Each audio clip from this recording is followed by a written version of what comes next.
Doctor فرحت ہاشمی صاحبہ کے مستند بیانات سننے کے لیے ہمارے چینل قرآنک پلس کو سبسکرائب کریں۔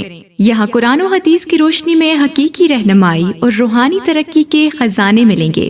ابھی جڑیں اور دین کو گہرائی سے سمجھیں۔ نحمده ونصلی علی رسولہ الکریم، اما بعد فاعوذ باللہ من الشیطان الرجیم، بسم اللہ الرحمن الرحیم، رب اشرح لی صدری ویسر لی امری واحلل عقدۃ من لسانی یفقہوا قولی۔ عبداللہ بن مسعود رضی اللہ عنہ سے مروی ہے، کہتے ہیں کہ ہم پہل نہیں جانتے تھے کہ 2 رکعتوں میں کیا پڑھیں، مگر ہم تسبیح، تکبیر اور اپنے رب کی حمد پڑھتے رہتے تھے۔ محمد صلی اللہ علیہ وسلم نے ہمیں نیکی کی ابتدا اور انتہا، نیکی کے تمام امور کی تعلیم دی، یعنی ابتدا و انتہا یعنی ہر طرح کی چیزوں کی۔ آپ نے فرمایا جب تم ہر 2 رکعتوں کے بعد بیٹھو تو یہ پڑھو، التحیات للہ والصلوات والطیبات، السلام علیک ایھا النبی ورحمۃ اللہ وبرکاتہ، السلام علینا وعلی عباد اللہ الصالحین، اشہد ان لا الہ الا اللہ واشہد ان محمدا عبدہ ورسولہ۔ اور تم میں سے ہر آدمی وہ دعا منتخب کرے جو اسے زیادہ اچھی لگے، پھر وہ اللہ عز و جل سے دعا کرے۔ شیخ البانی کہتے ہیں کہ اس حدیث میں ایک اہم فائدہ یہ ہے کہ پہلے تشہد میں بھی دعا کرنا جائز ہے، یعنی 4 رکعتیں آپ پڑھ رہے ہیں تو آپ نے تشہد کے بعد اگر کوئی دعا کرنی ہے تو اس وقت بھی دعا کر سکتے ہیں۔ تیسری رکعت پڑھنا، تیسری رکعت کے لیے اٹھنا، یہ ہے نمبر 10۔ زمین پر ٹیک لگا کر اٹھنا، جیسے پہلی رکعت کے بعد اٹھتے ہوئے زمین پہ ٹیک لگائی تھی، ایسے ہی دوسری رکعت اور تشہد کے بعد زمین پر ٹیک لگا کر اٹھنا چاہیے۔ ازرق بن قیس سے مروی ہے، انہوں نے کہا میں نے ابن عمر کو دیکھا کہ جب آپ 2 رکعتوں سے کھڑے ہونے لگتے تو اپنے ہاتھوں کے ساتھ زمین پر ٹیک لگاتے، تو میں نے ان کے بیٹے اور ہم مجلس لوگوں سے کہا شاید یہ بڑھاپے کی وجہ سے ایسا کرتے ہیں۔ انہوں نے کہا کہ نہیں، لیکن اس کا طریقہ یہی ہے، بوڑھا ہو جوان ہو سبھی کو یہ طریقہ اختیار کرنا چاہیے۔ کیا کہ جب اٹھے تو زمین کا سہارا لے کر اٹھے، اور یہ سیف بھی ہے نا۔ اٹھتے ہوئے تکبیر کہنا، جب آپ 2 رکعتوں کے بعد اٹھتے تو اللہ اکبر کہتے، یعنی نبی صلی اللہ علیہ وسلم اللہ اکبر کہتے ہوئے اٹھتے۔ تکبیر کے ساتھ رفع یدین کرنا۔ ابن عمر رضی اللہ عنہما نے کہا کہ رسول اللہ صلی اللہ علیہ وسلم جب 2 رکعتیں پڑھ کر اٹھتے تو اللہ اکبر کہتے اور اپنے دونوں ہاتھوں کو اٹھاتے، یعنی رفع الیدین کرتے۔ یہ پہلی رکعت کے بعد نہیں تھا، یہ کب ہے؟ دوسری رکعت کے بعد، تیسری نہیں، دوسری کے بعد جب اتحیات کے بعد کھڑے ہوئے ہیں اس وقت اللہ اکبر بھی کہی اور ساتھ ہاتھ بھی اٹھائے۔ کیسے ہاتھ اٹھانے؟ تکبیر تحریمہ کی طرح ہی ہاتھ اٹھانا۔ آپ جب 2 رکعتوں کے بعد اٹھتے تو اللہ اکبر کہتے اور اپنے دونوں ہاتھ اٹھاتے، حتیٰ کہ دونوں ہاتھ آپ کے کندھوں کے برابر آ جاتے، جیسا کہ شروع نماز کے وقت تکبیر کہتے تھے، جیسا کہ شروع نماز کے وقت تکبیر کہتے تھے۔ اسی طرح 2 رکعتوں کے بعد زمین سے اٹھتے ہوئے بھی اللہ اکبر کہہ کر ہاتھ اٹھاتے، تکبیر تحریمہ کی طرح۔ ابو ہریرہ رضی اللہ عنہ سے روایت ہے، انہوں نے کہا کہ رسول اللہ صلی اللہ علیہ وسلم جب نماز کے لیے تکبیر کہتے تو اپنے دونوں ہاتھوں کو کندھوں کے برابر لے جاتے، دونوں ہاتھوں کو کندھوں کے برابر لے جاتے، اور جب رکوع کرتے تو اسی طرح کرتے، اور جب رکوع سے سجدے کے لیے سر اٹھاتے تو اسی طرح کرتے، یعنی رفع الیدین کرتے، اور جب 2 رکعتوں کے بعد اٹھتے تو اسی طرح کرتے۔ ٹھیک ہے، تو پہلا کب ہوا؟ نماز شروع کرتے وقت، دوسرا کب ہوا؟ رکوع میں جاتے وقت، تیسرا کب ہوا؟ رکوع سے اٹھتے وقت، اور چوتھا کب ہوا؟ 2 رکعتوں کے بعد جب کھڑے ہوں۔ شابش۔ تیسری رکعت کو بھی پہلی 2 رکعتوں کی طرح ادا کرنا۔ پھر جب 2 رکعتوں میں بیٹھ کر اٹھتے تو بھی اللہ اکبر کہتے۔ الغرض آپ ہر رکعت میں اسی طرح کرتے یہاں تک کہ اپنی نماز سے فارغ ہو جاتے۔ ٹھیک ہے۔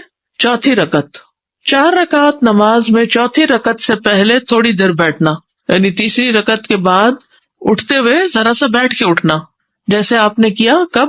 پہلی رکعت کے بعد۔ شابش، ٹھیک ہے۔ پھر وہ تیسری رکعت کے لیے اٹھے۔ یہ تشہد اولیٰ بھی اسی طرح نماز کا رکن ہے جس طرح اس کے بعد والا۔ اسی طرح اس وقت بھی جلسہ استراحت کرے جب وہ چوتھی رکعت کے لیے اٹھنے کا ارادہ کرے. تیسری رکعت کے لیے اٹھتے وقت تو آپ تحیات سے اٹھ رہے ہیں، تو چوتھی رکعت سے پہلے آپ جلسہ استراحت سے اٹھیں گے، اس میں کچھ بھی نہیں پڑھنا ہوتا. لیکن وہ کھڑا ہونے سے پہلے اپنے بائیں پاؤں پر سیدھا ہو کر بیٹھ جائے. کہاں بیٹھنا ہے؟ بائیں پاؤں کے اوپر، یہاں تک کہ ہر جوڑ اپنی جگہ کی طرف لوٹ جائے، یعنی ہر جوڑ اپنی اپنی جگہ پر آ جائے. جب سکون سے بیٹھیں گے تو آ ہی جائے گا. مالک بن حویرث اللیثی کہتے ہیں کہ انہوں نے نبی صلی اللہ علیہ وسلم کو نماز پڑھتے دیکھا.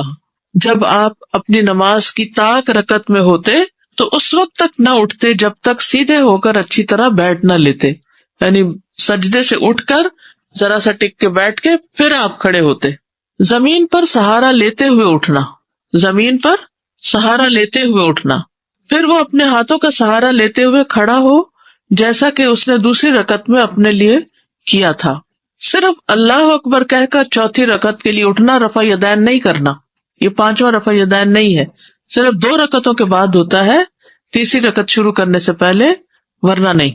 جب آپ چوتھی رکعت کے لیے اٹھنے کا ارادہ کرتے تو اللہ اکبر کہتے. یہی حکم آپ صلی اللہ علیہ وسلم نے اس شخص کو بھی دیا جس نے اپنی نماز کو بگاڑ لیا تھا. ٹھیک ہے نا، جس نے اپنی نماز کو بگاڑ لیا تھا. ابو سلمہ سے روایت ہے کہ ابو ہریرہ رضی اللہ عنہ انہیں نماز پڑھاتے تو جب بھی رکوع اور سجدے کے لیے جھکتے اور سجدے سے اٹھتے تو اللہ اکبر کہتے. جب نماز سے فارغ ہوتے تو فرماتے، اللہ کی قسم یقیناً میں اپنی نماز میں تم سب سے بڑھ کر رسول صلی اللہ علیہ وسلم کے مشابہ ہوں. وہ نماز بگاڑنے والا کون تھا؟ جو جلدی جلدی پڑھا تھا. اور 3 دفعہ آپ نے اس سے کہا کہ صلی فإنک لم تصلی، جاؤ نماز پڑھو، تم نے نماز نہیں پڑھی، کیونکہ وہ ٹھیک سے نہیں پڑھ رہا تھا. سورۃ الفاتحہ کی قرات کرنا، یہ کون سی رکعت ہے؟ چوتھی. پھر وہ ہر تیسری اور چوتھی رکعت میں سورۃ الفاتحہ پڑھے گا، کیونکہ اس کا پڑھنا واجب ہے. کیا ہے؟ اس کا پڑھنا واجب ہے. عطا سے روایت ہے کہ ابو ہریرہ رضی اللہ عنہ نے کہا، ہر نماز میں قرات ہے، ہر نماز میں قرات ہے. تو جو قرات نبی صلی اللہ علیہ وسلم نے ہمیں سنائی ہم نے تمہیں سنائی، اور جو انہوں نے آہستہ آواز سے ہم سے مخفی رکھی ہم نے وہ تم سے مخفی رکھی. اور جس نے ام الکتاب پڑھ لی تو اس کے لیے وہ کافی ہے، اور جس نے اس سے زائد پڑھا تو وہ افضل ہے. کیا مطلب ہے اس کا؟ کہ خالی سورۃ الفاتحہ پڑھنا بھی کافی ہے، اور اگر کوئی شخص سورت کا اضافہ کرنا چاہے تو وہ بھی کر سکتا ہے، اس میں چوائس ہے.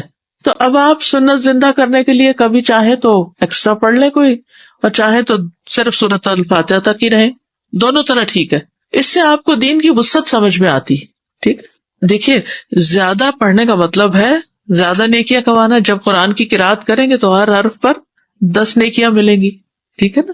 بہرحال نماز تو دونوں طرح ہو جائے گی، لیکن زیادہ پڑھنا افضل ہے.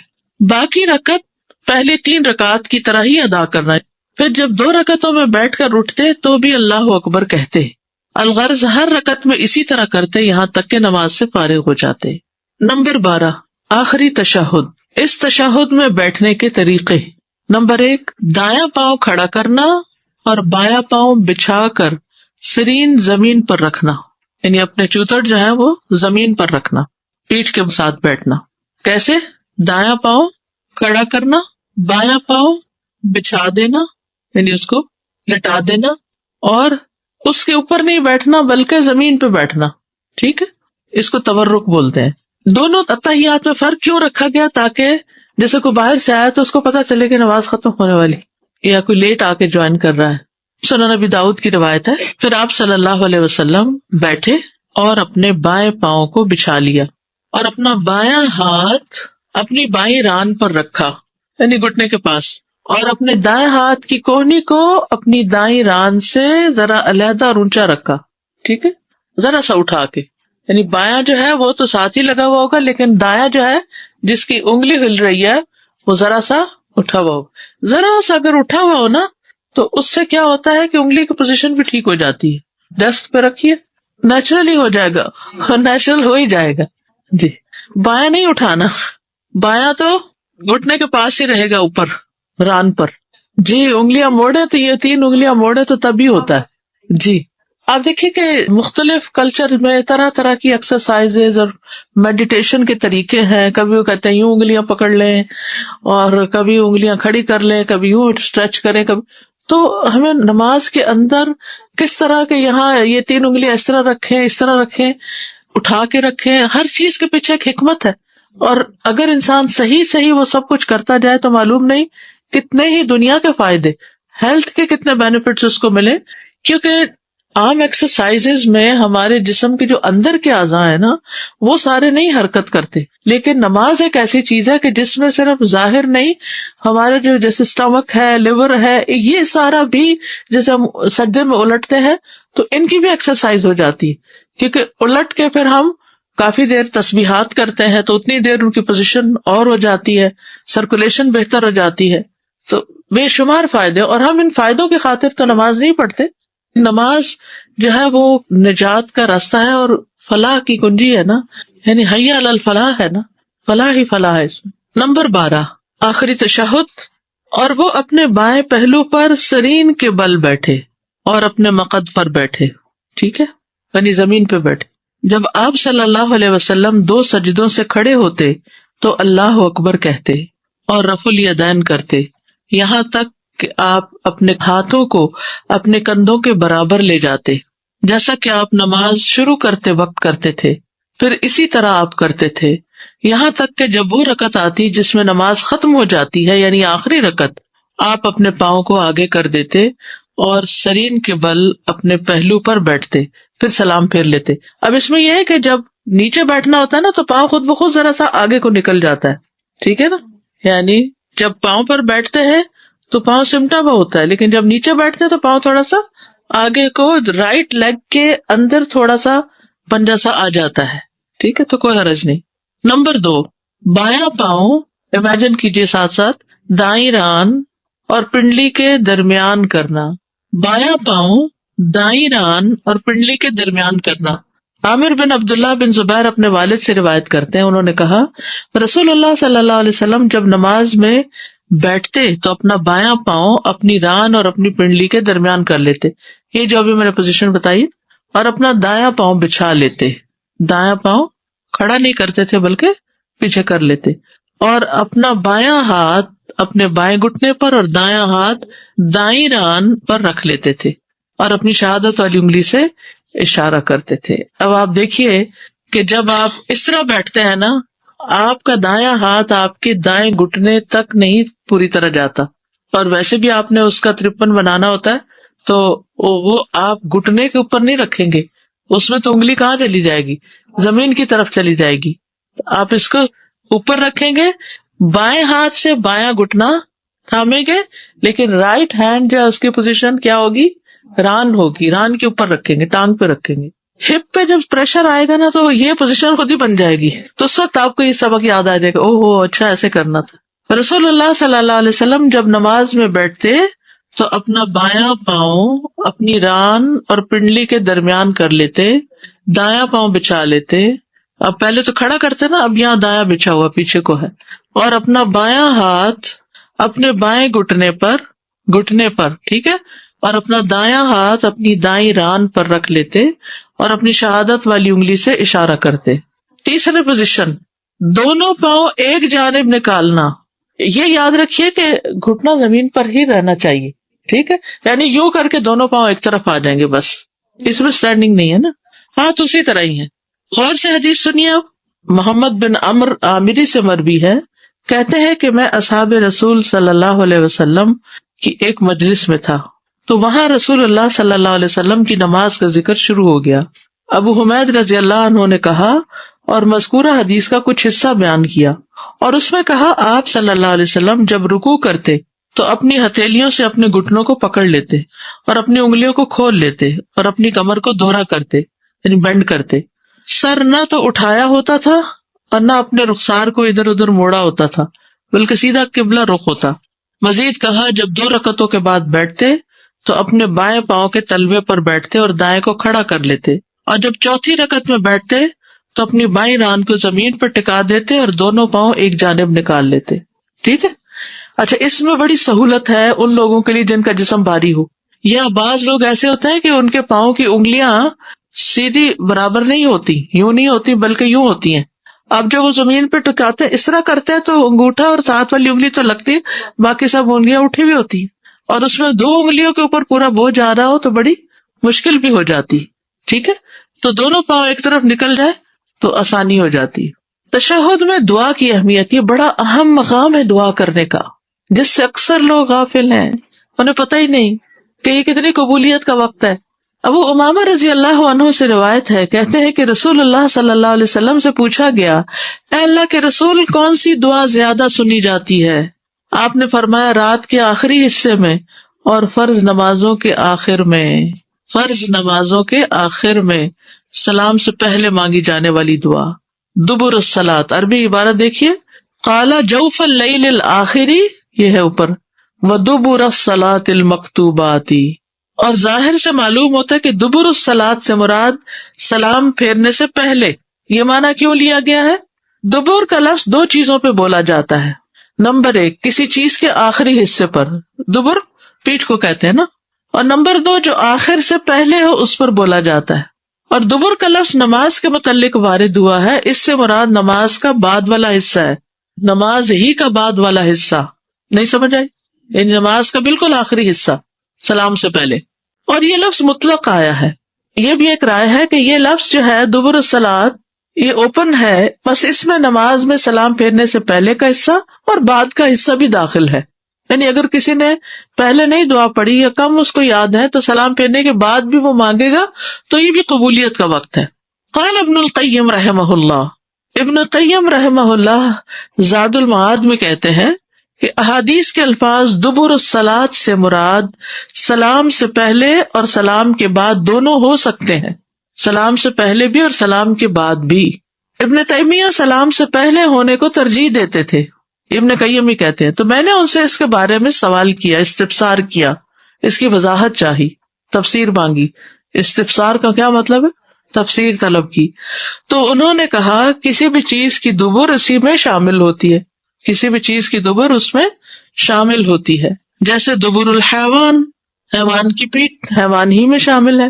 اہل علم اس بارے میں ایک اصول ذکر کرتے ہیں کہ اگر احادیث میں دبر الصلاۃ کی قید کے ساتھ آنے والے تسبیح, تحمید, تکبیر اور آیت الکرسی یا معوذات جیسے ذکر و اذکار ہوں تو اس وقت دبر الصلاۃ سے مراد نماز کے بعد کا وقت ہوگا, کیونکہ سبحان اللہ, الحمدللہ, اللہ اکبر اور آیت الکرسی وغیرہ ہم کہاں پڑھتے ہیں؟ نماز کے اندر نہیں پڑھتے بلکہ باہر پڑھتے ہیں. اور اگر دبر الصلاۃ کی قید کے ساتھ آنے والی نصوص دعا پر مشتمل ہو تو پھر دبر الصلاۃ سے مراد نماز کا آخری حصہ یعنی سلام سے پہلے کا وقت ہوگا.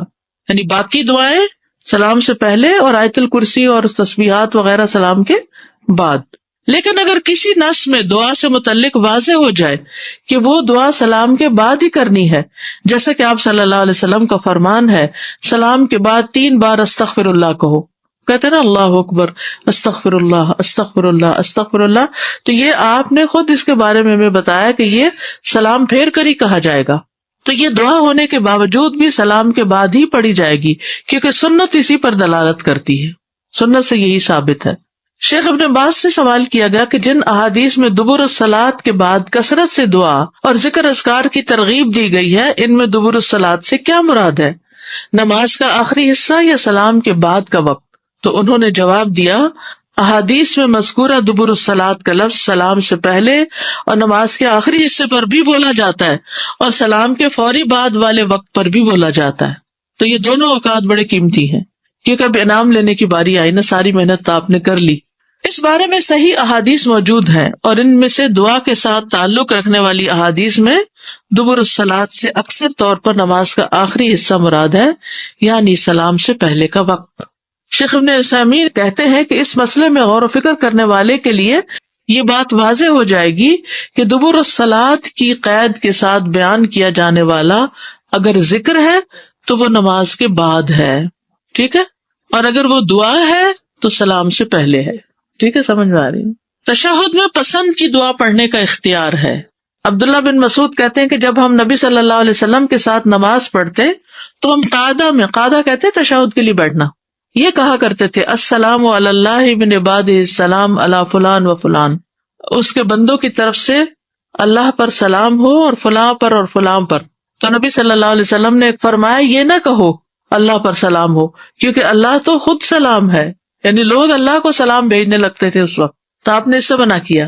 کہ اللہ تعالیٰ تو خود السلام ہے، بلکہ یہ کہو التحیات للہ والصلوات والطیبات السلام علیک ایھا النبی، آخر تک۔ اس کے بعد دعا کا اختیار ہے، جو اسے پسند ہو وہ مانگے، یعنی درود شریف تو آبویسلی پڑھنا ہوگا کیونکہ درود شریف کے بغیر نماز نہیں ہوتی۔ اپنے نفس پر کیے ظلم کو تسلیم کرتے ہوئے بخشش مانگنا۔ ابو بکر صدیق رضی اللہ عنہ سے روایت ہے کہ انہوں نے رسول اللہ صلی اللہ علیہ وسلم سے کہا، مجھے ایسی دعا سکھا دیں جو میں اپنی نماز میں مانگا کروں۔ آپ نے فرمایا، کہو اللہم انی ظلمت نفسی ظلما کثیرا ولا یغفر الذنوب الا انت۔ اگلے پچھلے ظاہر گناہوں کی معافی کا سوال۔ آپ آخر میں تشہد اور سلام کے درمیان فرماتے اللہم اغفر لی ما قدمت وما اخرت، آخر تک۔ 4 چیزوں کی پناہ۔ رسول اللہ صلی اللہ علیہ وسلم نے فرمایا، جب تم میں سے کوئی آخری تشہد پڑھ کر فارغ ہو تو اللہ سے 4 چیزوں کی پناہ مانگے۔ اللہم انی اعوذ بک من عذاب جہنم ومن عذاب القبر ومن فتنۃ المحیا والممات ومن شر مسیح الدجال۔ نبی صلی اللہ علیہ وسلم کا قرآن کی سورت کی طرح اس دعا کو سکھانا، یہ جو 4 چیزوں کی پناہ ہے نا۔ پھر طاؤس رحمہ اللہ اپنے بیٹے کو اس دعا کے نہ پڑھنے کی وجہ سے دوبارہ نماز پڑھانا، کہ یہ دعا کیوں نہیں پڑھی تم نے نماز میں۔ امام مسلم بن حجاج فرماتے ہیں کہ مجھے طاؤس کی یہ بات پہنچی کہ انہوں نے اپنے بیٹے سے کہا کہ اپنی نماز میں کیا تم نے یہ دعا مانگی ہے؟ اس نے جواب میں کہا نہیں، تو طاؤس نے فرمایا کہ اپنی نماز دوبارہ پڑھو، کیونکہ طاؤس نے اسے 3 یا 4 راویوں سے نقل کیا کہ اتنی تاکید ہے اس دعا کے پڑھنے کی۔ کون سی دعا؟ کسی کہنے والے نے آپ سے عرض کیا کہ آپ صلی اللہ علیہ وسلم تو قرض سے بہت ہی زیادہ پناہ مانگتے ہیں، قرضے سے۔ اس پر آپ نے فرمایا کہ جب کوئی مقروض ہو جائے تو جب وہ بات کرتا ہے تو جھوٹ بولتا ہے اور وعدہ کرتا ہے تو خلاف ورزی کرتا ہے، تو اس لیے قرضے سے بھی پناہ مانگنی چاہیے کہ اللہ ہمیں مقروض نہ کرنا۔ بخل، بزدلی اور دنیا کے فتنوں سے پناہ۔ سعد رضی اللہ عنہ اپنے بیٹوں کو یہ کلمات سکھاتے جس طریقے سے معلم بچوں کو سکھاتا، اور کہتے کہ رسول اللہ صلی اللہ علیہ وسلم ان کلمات کے ساتھ ہر نماز کے آخر میں پناہ طلب کرتے تھے، اللہم انی اعوذ بک من البخل، آخر تک۔ راوی کہتے ہیں میں نے یہ حدیث مصعب سے بیان کی تو انہوں نے اس کی تصدیق کی۔ اللہ سے ملاقات اور اس کے چہرے کو دیکھنے کا سوال۔ عطا بن صاحب نے اپنے والد سے روایت کی، انہوں نے کہا عمار بن یاسر نے ہمیں نماز پڑھائی تو مختصر نماز پڑھائی۔ بعض لوگوں نے ان سے کہا کہ آپ نے ہلکی یا مختصر نماز پڑھی ہے، تو انہوں نے کہا کہ اس کے باوجود کہ میں نے اس میں کئی وہ دعائیں پڑھ لی ہیں جن کو میں نے رسول اللہ صلی اللہ علیہ وسلم سے سنا ہے۔ جس وقت وہ کھڑے ہوئے تو لوگوں میں سے ایک شخص ان کے پیچھے گئے، وہ ابئی تھے، لیکن انہوں نے اپنے آپ کو چھپانے کی کوشش کی اور وہ دعا ان سے دریافت کی، پھر واپس آئے اور لوگوں کو اس دعا کے بارے میں بتایا، اور وہ دعا تھی اللہم بعلمک الغیب وقدرتک علی الخلق، آخر تک۔ اللہ کی وحدانیت کا اقرار کر کے گناہوں کی بخشش کا سوال۔ محجن بن الادرع روایت کرتے ہیں، وہ بیان کرتے ہیں کہ رسول اللہ صلی اللہ علیہ وسلم مسجد میں تشریف لے گئے۔ ایک آدمی اپنی نماز پوری کر کے تشہد پڑھنے میں مشغول تھا۔ اس نے کہا اللہم انی اسألک یا اللہ بانک الواحد الاحد۔ رسول اللہ صلی اللہ علیہ وسلم نے 3 بار فرمایا اس کو بخش دیا گیا، اس کو بخش دیا گیا، اس کو بخش دیا گیا۔ پھر اسماء اللہ الحسنی سے اللہ کو پکارنا۔ کس سے پکارنا؟ اسماء اللہ الحسنی، جیسے قرآن مجید میں آتا نا وَلِلَّهِ الْأَسْمَاءُ الْحُسْنَى فَادْعُوهُ بِهَا، اللہ کے ہیں اچھے اچھے نام، تم اسے ان ناموں سے پکارو۔ انس بن مالک سے روایت ہے، کہتے ہیں کہ میں رسول اللہ صلی اللہ علیہ وسلم کے پاس بیٹھا ہوا تھا اور ایک آدمی وہاں پر کھڑا نماز پڑھ رہا تھا۔ جب اس نے رکوع، سجدہ اور تشہد کیا تو دعا مانگنے لگا۔ اس نے اپنی دعا میں کہا اللہم انی اسألک بان لک الحمد لا الہ الا انت، آخر تک۔ پھر رسول اللہ صلی اللہ علیہ وسلم نے اپنے صحابہ سے فرمایا کیا تم جانتے ہو کہ اس نے کن لفظوں میں دعا مانگی؟ انہوں نے کہا اللہ اور اس کا رسول ہی سب سے زیادہ جانتے ہیں۔ آپ نے فرمایا اس ذات کی قسم جس کے ہاتھ میں میری جان ہے، اس نے اللہ سے اس کے عظیم نام کی دعا کی کہ جب اس کے ساتھ اللہ کو پکارا جائے تو وہ ضرور جواب دیتا ہے، اور جب اس کے ساتھ مانگا جائے تو وہ ضرور عطا کرتا ہے۔ اب یہ آخری تشہد کی دعائیں ہیں، آپ سب مل کے پڑھیں گے۔ اور ہم کون سی پڑھتے ہیں؟ بس رب اجعلنی مقیم الصلاۃ ومن ذریتی۔ صلاۃ کا معنی کیا ہے؟ دعا۔ تو اس میں دعائیں تو بہت ہونی چاہیے، اور دعاؤں کی قبولیت کا بھی وقت ہے، لیکن ہم خود نہیں مانگتے، دوسروں سے کہتے رہتے ہیں آپ میرے لیے دعا کیجیے، اور دعا میں ضرور یاد رکھیے، نام لے کے کیجیے۔ اوروں کو تاکید کرتے ہیں اتنی محنت اپنے اوپر کر لیں۔ ڈاکٹر فرحت ہاشمی صاحبہ کے مستند بیانات سننے کے لیے ہمارے چینل قرآنک پلس کو سبسکرائب کریں۔ یہاں قرآن و حدیث کی روشنی میں حقیقی رہنمائی اور روحانی ترقی کے خزانے ملیں گے۔ ابھی جڑیں اور دین کو گہرائی سے سمجھیں۔